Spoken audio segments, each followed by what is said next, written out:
If you've watched the news anytime over the last month or so, it's kind of been unbelievably hard to miss. Began, honestly, quite simply. Began with two very small words. Me too. It began when one actress, Alyssa Milano, decided that she was done being silent about the sexual harassment she had endured. And it was that single action of one person raising her voice that has brought us here.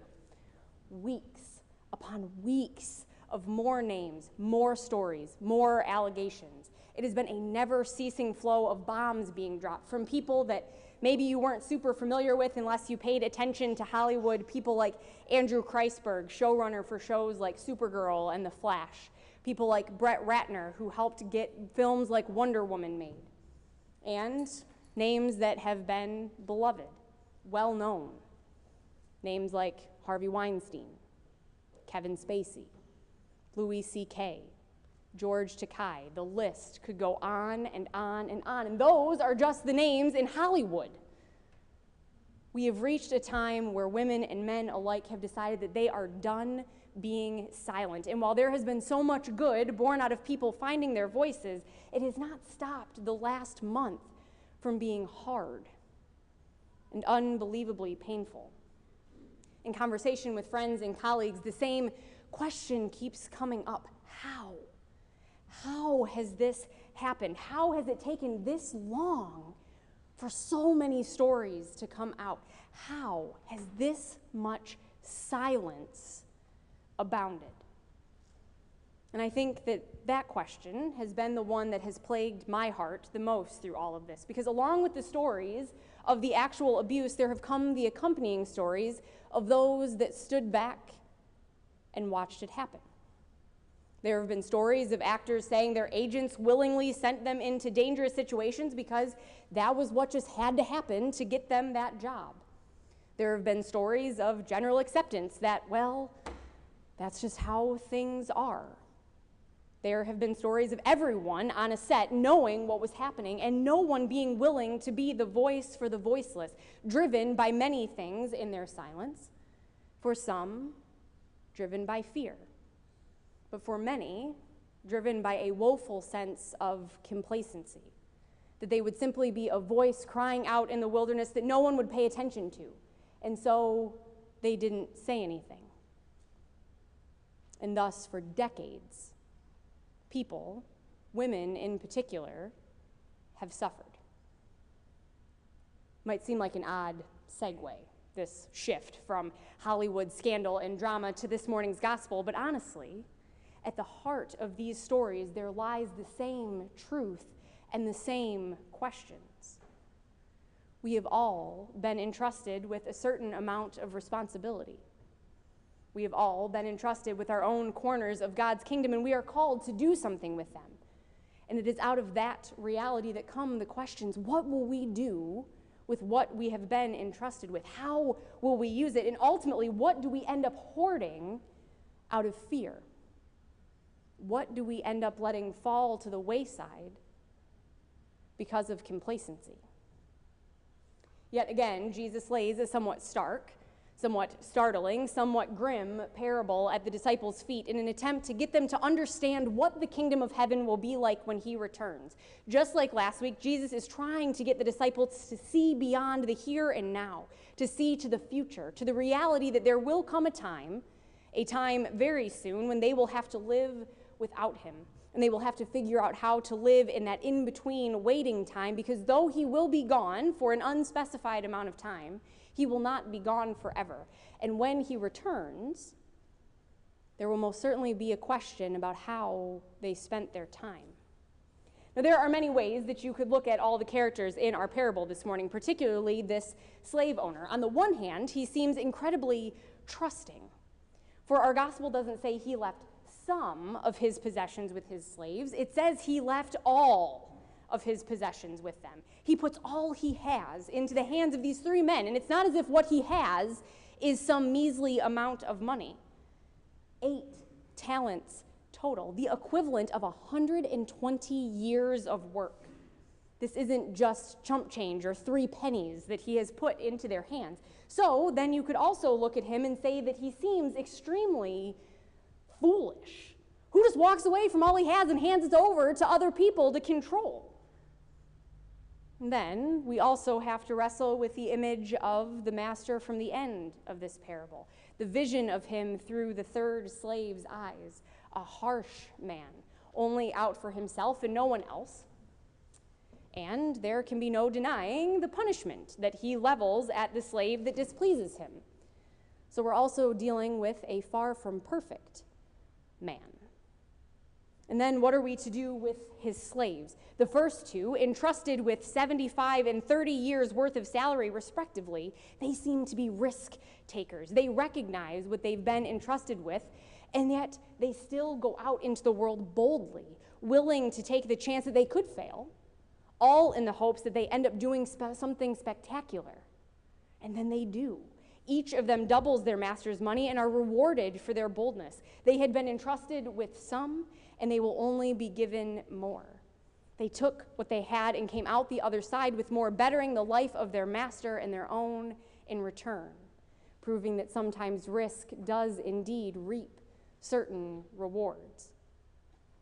But then we have our third slave, given 1 talent, small in comparison to his companion's responsibility, and rather than being driven by risky daring, he stashes his talent away in fear. He doesn't know when the master will come back, and what if there isn't enough time to do something with it? And what if he fails? And what if something goes wrong? And what if he loses the money? And what if the master will punish him for losing what he'd been entrusted with? So he buries the talent and then just kind of sits back and waits for him to return, knowing that at least he will probably be given some credit for not losing what he had been given. 2 driven by responsibility and daring, 1 driven by fear that turns a bit into complacency. 2 rewarded for their boldness, given more than they originally had, trusted with more responsibility. 1 punished and thrown into the outer darkness for failing to act. It doesn't quite scream, thanks be to God, but there it is. This gospel confronts each and every one of us with a vital, critical question. What have we been entrusted with? It can be so easy to look at our lives and shrug our shoulders a bit and say, I'm just me, one person without much. God hasn't trusted me with anything. The harder thing is taking an honest look at our lives and being truthful about the responsibility that lies at our feet. Now, the most obvious way to look at this, of course, is yes, we all live in the wealthiest country in the world. Maybe we aren't overly wealthy, but we are also certainly not poor according to the standards of the rest of the world. And yet the drive of our world is to hoard up our belongings and our money for a rainy day, bury it somewhere where it can't be touched because we never know when we might need it. It's a difficult thing to confront the realization that we probably have far more than we need, while simultaneously being afraid to share it, because what happens if? Fill in the blank of all of the things that could happen. Yet that is what we have been entrusted with. So what shall we do with it?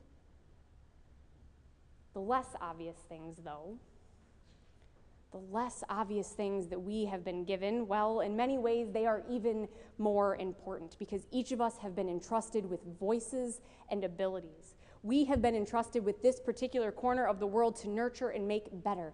Each of us in our own ways stands at a point of privilege where we have the ability to advocate for someone else, for another group. And yet so often in this world, the easier option is silence.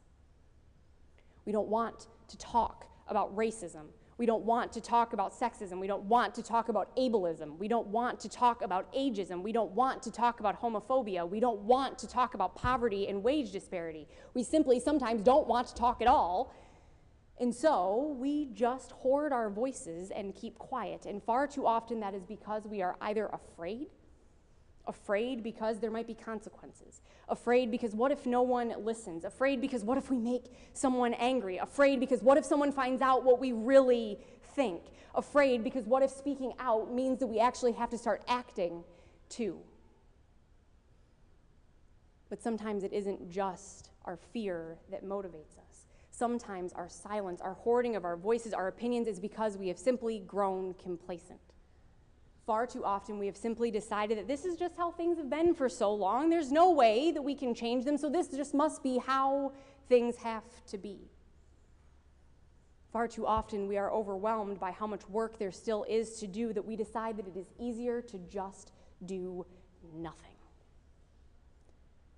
Well, doing nothing is not an option in the kingdom of heaven. God has entrusted us with not only our own lives, but the lives of our brothers and sisters. We are entrusted to one another. We are entrusted with this world, with this creation. There is no denying that that responsibility is great, but there is also no denying that God has given to us in abundance, and thus we are called to use that abundance for the betterment of creation, of the kingdom, of our neighbors' lives.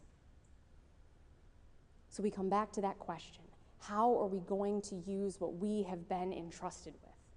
Because sure, we could say God is far too trusting and maybe a little foolish for handing over so much responsibility to such a flawed humanity, but that doesn't make it any less real. God is not going to suddenly say, yeah, I was foolish, give me all of that stuff back. This is where we are. This is our reality. It is up to us to figure out what we're going to do with it. And so we must ask ourselves, what's going to rule our lives and our decisions? Our fear? Complacency? Are we going to stand in the background and say, this is how it's always been, and refuse to change?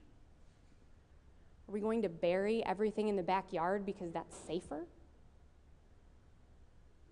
Or are we going to be driven not only by responsibility and a risky daring, but by the fact that this is who we were made to be? People so loved that they have been given a kingdom to cultivate and care for. Are we going to choose that today is the day that we start being driven by our desire to see our neighbor's life be better? Are we finally going to decide that the time for silence, the time for fear, the time for complacency is over, and that we are going to stand up and speak up so that not just our lives will be better, but more importantly, that our neighbors' lives may be better too? Amen.